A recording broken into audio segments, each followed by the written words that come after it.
Welcome to all student my channel online education 3-4 के मेरे channel online शिक्षा 3-4 के में सभी छात्रों को स्वागत है। और मैं आपको 10th क्लास की इंग्लिश के बुक आपको पढ़ाने जा रहा हूँ। एनसीईआरटी की यानी सरकारी बुक है। और मैं आपको बता दूं कि गद्य खंड के ये तीसरा चैप्टर है और इस चैप्टर का नाम है गिल्लू और इसके लेखक हैं महादेवी वर्मा। हम लोग अभी इसे पढ़ेंगे और आपको बताएंगे कि ये क्या कहना चाहते हैं। और हाँ, प्लीज़ यह वीडियो अगर आपको अच्छा लगे तो लाइक कीजिएगा, कमेंट कीजिएगा और अपने ग्रुप में शेयर कीजिएगा। और इस चैनल पर पहली बार विजिट कर रहे हैं तो इस चैनल को सब्सक्राइब कर लीजिएगा। और यह कमेंट बॉक्स में ज़रूर बताइएगा कि आप इस वीडियो को कहाँ से देख रहे हैं। कहता है महादेवी वर्मा। और यहाँ पर देखिए कि छोटा सा दोनों तरफ से ब्रैकेट में करके लिखा हुआ है 1907 और 1987। Was a leading poetess of the Chhayavadi school of poetry in Hindi. कहता है महादेवी वर्मा का जन्म 1907 ईस्वी में हुआ है और इनकी मृत्यु 1987 ईस्वी में हुई। कहता है हिंदी में छायावादी स्कूल की प्रमुख कवियत्री थी। She was also a well known story writer and editor of the famous Hindi weekly चांद। कहते उन्होंने एक प्रसिद्ध कहानीकार और प्रसिद्ध यानी मशहूर हिंदी साप्ताहिक चांद के संपादक भी थी। Some of her important works include Deepshikha, Yama Nihar. और यहाँ पर देखिए कि छोटा ब्रैकेट में करके लिखा हुआ है पोएट्री, श्रृंखला की खदियान, मेरा परिवार। उनके कुछ महत्वपूर्ण कार्यों में दीप शिखा, यमा निहार, कविता, श्रृंखला की खदियान, मेरा परिवार शामिल है। आपको साफ इंटरफेस में दिख रहा होगा। और यहाँ पर देखिए कि चित्र में महादेवी वर्मा का चित्र दिखाया गया है। कहता है she was the recipient of Mangla Prasad Puraskar, Bharat Bharati award and the Jnanpith award along with Padma Bhushan. वह पद्मा भूषण के साथ साथ मंगला प्रसाद पुरस्कार, भारत भारती पुरस्कार और ज्ञानपीठ पुरस्कार के प्राप्तकर्ता थी। She was elected fellow of the साहित्य अकादमी। उन्हें साहित्य अकादमी के साथ ही चुने जाने का गौरव प्रदान था। और यहाँ पर देखिए कि आपको चरखूट साइज में इसको हल्का सा रेड कलर में या फिर पिंक यानी गुलाबी कलर में बोल सकते हैं। और इसमें पॉइंट ए करके दिया हुआ है work in a small groups and discuss the flowing. कहता है छोटे समूहों में कार्य करें और निम्नलिखित पर चर्चा करें। और इसमें देखिए कि क्वेश्चन के रूप में 3 गो पहले ही दे दिया गया है। समझ लीजिए कि यह क्वेश्चन ही है, इसमें कुछ डीलिंग करनी है आपको। कहता है do you like stories, question mark यहाँ पर देखिए। कहता है क्या आपको कहानियाँ पसंद है, क्वेश्चन नंबर 2 का ही। Why do you like stories, question number, यहाँ पर क्वेश्चन मार्क भी है देखिए। कहता है आपको कहानियाँ क्यों पसंद है, या दूसरे शब्दों में बोल सकते हैं कि आप कहानियों को क्यों पसंद करते हैं। क्वेश्चन नंबर 3 कहिए tell any story of love between man and animal. कहता है पुरुष और जानवर के बीच प्रेम पर कोई कहानी बताएं। और यहाँ पर भी देखिए आपको गिल्ली लिखा हुआ है। और यहाँ से समझ लीजिए कि गिल्लू का इंटरफेस यानी गिल्लू के बारे में स्टार्टिंग होता है।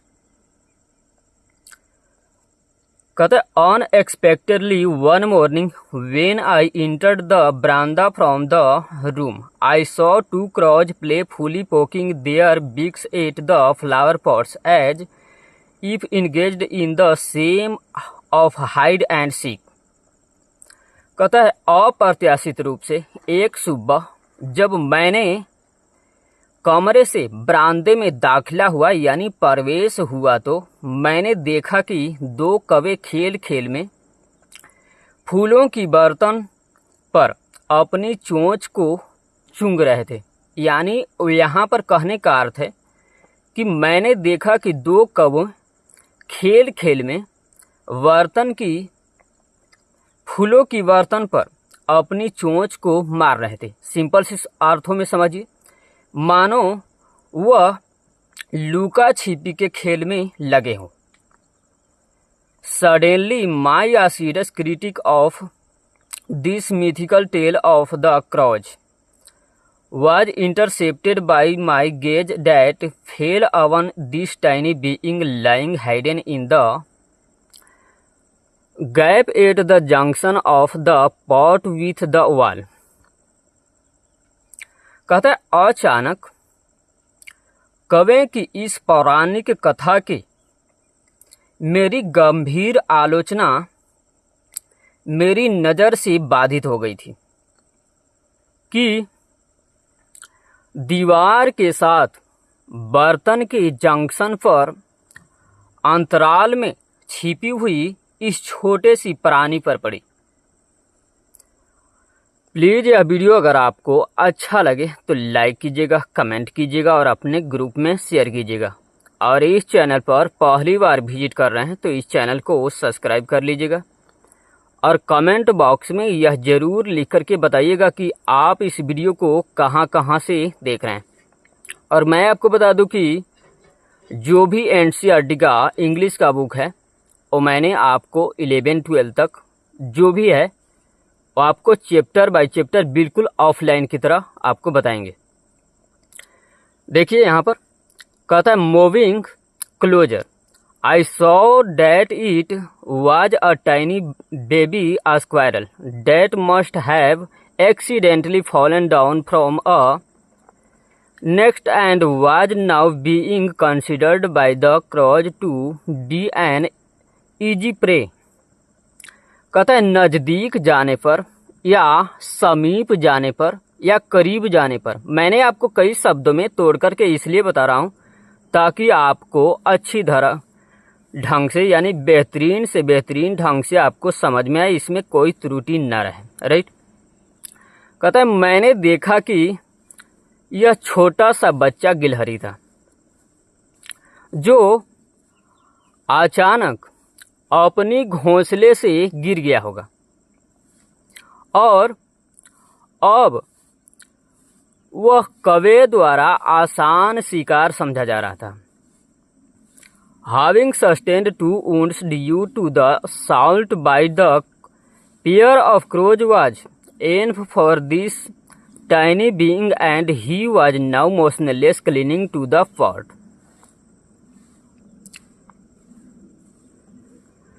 कहता है कौवे के जोड़े द्वारा हमले किए जाने के कारण 2 घाव होना इस छोटे से प्राणी के लिए पर्याप्त था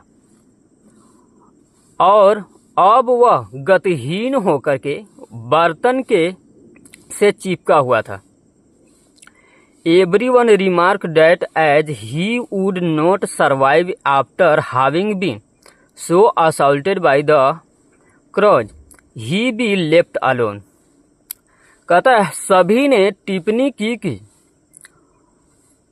चूंकि वह कौवे द्वारा इतने बेरहमी से हमले किए जाने के कारण अब वह जीवित नहीं बचेगा, इसलिए उसे अकेला छोड़ दिया गया।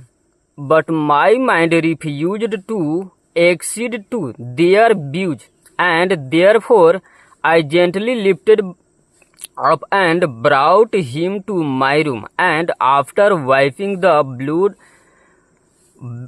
blood from his wounds with cotton wool applied penicillin or ointment। कहता है लेकिन मेरे मन ने उनकी बातों को मानने से इनकार कर दिया, यानी अस्वीकार कर दिया, और इसलिए मैंने उसे धीरे से उठा करके अपने कमरे में लाया और कहता है रुई की ऊन से उसकी घावों को, खून को पोंछने के बाद उसे पेनिसिलिन मरहम लगाया। यानी पेनिसिलिन एक प्रकार का दवाई यानी मरहम होता है जो गिलहरियों को घावों पर राइटर ने लगाया।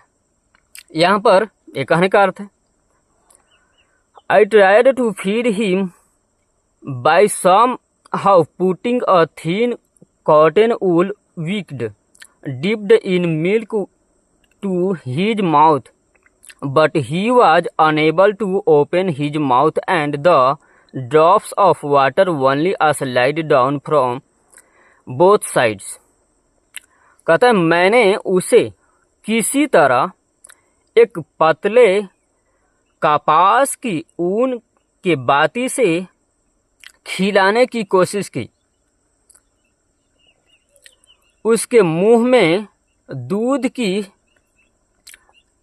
बूंदें डालकर, लेकिन वह अपना मुंह नहीं खोल सका। यानी यहाँ पर कहने का अर्थ है कि मैंने उसे किसी तरह एक पतले रुई की ऊन की बाती से खिलाने की कोशिश की, उसके मुंह में दूध डालकर, लेकिन वह अपना मुंह खोलने में असक्षम था। यानी वह अपना मुंह नहीं खोल पा रहा था और दूध की बूंदें दोनों तरफ से नीचे खिसक गई। यानी यहाँ पर कहने का अर्थ है कि जब वह मुंह नहीं खोल पा रहा था तो लेखक जो है उसे खिलाने पिलाने की कोशिश कर रहा था, तो मुंह जब नहीं खोलेगा तो स्वाभाविक रूप से यह जाहिर होता है कि दूध नीचे ही गिरेगा। इसलिए यहाँ पर कहता है कि दूध की बूंदें दोनों तरफ से नीचे खिसक गई। Only after several hours of tending could I manage to pour one drop of water in his mouth.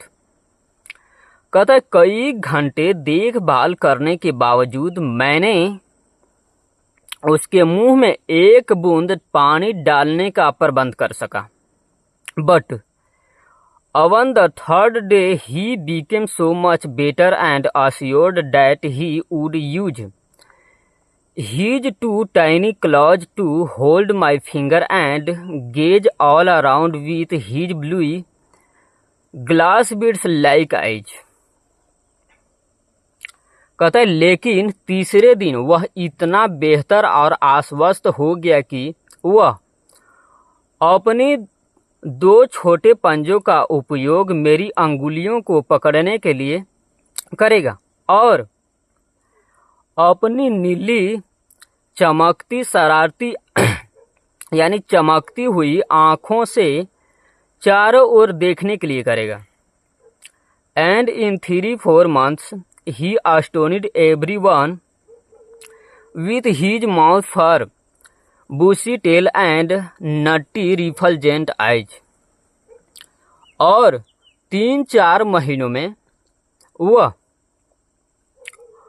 अपनी चिकनी फर, झाड़ीदार पूंछ और शरारती चमकती हुई आँखों से सभी को आश्चर्यचकित कर दिया। A transformation from common to proper noun followed and we started calling him Gillu. कहता है आम से लेकर के व्यक्तिवाचक संज्ञा में परिवर्तन हुआ और हमने उसे गिल्लू कहना शुरू कर दिया। I hung a lightweight flower basket lined with cotton wool on the window with the help of wire. कहता है मैंने तार की मदद से खिड़की पर कपास की ऊन से हल्के से फूल के टोकरी लटका दी यानी टांग दी। For 2 years this was Gillu abode. कहता है 2 वर्षों तक यह गिल्लू का निवास स्थान था। यहाँ पर यानी मैं आपको बता दूं कि यहाँ पर कहने का अर्थ है, सिंपल सी अर्थों में समझिए कि गिल्लू जो है गिलहरियों का जीवन काल 2 वर्षों का होता है। यहाँ पर ये कहने का अर्थ है, सिंपल से अर्थों में समझिए। All were pleasantly astonished at his antics and intellect. कहता है उसकी हरकतों और बुद्धि पर सभी को सुखद आश्चर्य हुआ। When I would sit down to write, he would be seized by such an acute desire to attract my attention that he devised a novel way of doing it. कहता है जब मैं लिखने बैठूंगा तो वह मेरी ध्यान को आकर्षित करने के लिए ऐसी ही तीव्र स्थिति से यानी तीव्र इच्छाओं से मुझे जब्त कर लेगा, और जो मानव वह ऐसा करने का एक नया उपन्यास ढूंढ लिया हो यानी नया तरीका अपना लिया हो। He would venture close to my feet, go swiftly up the curtains and descend with the same breakneck speed। Mobile पर देखना भी पड़ रहा है। कहता है वह मेरे पैरों के नजदीक भी रहेगा, पर्दे पर तेजी से चढ़ जाएगा और उसी तेजी गति के साथ नीचे उतरेगा। This sequence would continue till the time I got up to catch him। कहता है यह क्रम तब तक चलता रहेगा जब तक मैंने उसे पकड़ने के लिए उठ न जाऊं। यहाँ पर कहने का अर्थ है कि यह क्रम कहने का अर्थ है कि यह जब तक वह करता रहेगा ऐसी हरकतें जब तक मैं उसे पकड़ने के लिए खड़ा ना हो जाऊं। यहाँ पर कहने का यह अर्थ है On some occasions I used to hold Gillu and put his tiny body in a long envelope। कहता है कुछ अवसरों पर मैं गिल्लू को पकड़ करके और इसके छोटे से शरीर को एक लंबे से लिफाफे में रख देती थी। Sometimes he would continue to stand on the table, leaning against the wall in such an amazing condition for hours and watch my activities with his radiant eyes। कहता है कभी कभी वह घंटों तक ऐसी ही अद्भुत स्थितियों में दीवार के खिलाफ मेज पर खड़ा रहता था और अपनी चमकती हुई आंखों से मेरी गतिविधियों को देखता रहता था। यहाँ पर भी देखिए ब्लू कलर में आपको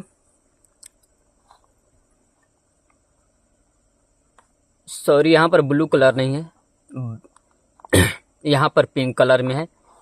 देखिए आपको बॉक्स बना करके टेराकोट साइज में आपको दिया हुआ है और B.1 करके दिया हुआ है।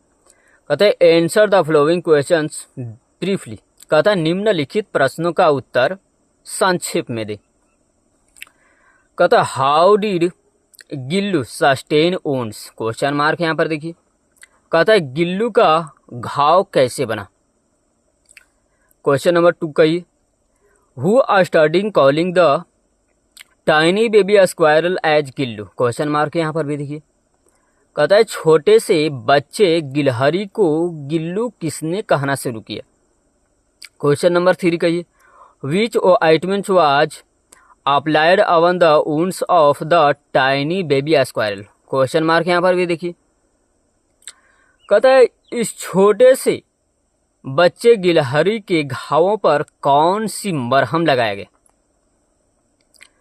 क्वेश्चन नंबर 4 कहिए, what does the transformation from the common to the proper noun imply, question mark यहाँ पर भी देखिए। कहते हैं आम से लेकर के व्यक्तिवाचक संख्या में परिवर्तन का क्या अर्थ है। What difference does a name make, कहता है नाम से क्या फर्क पड़ता है।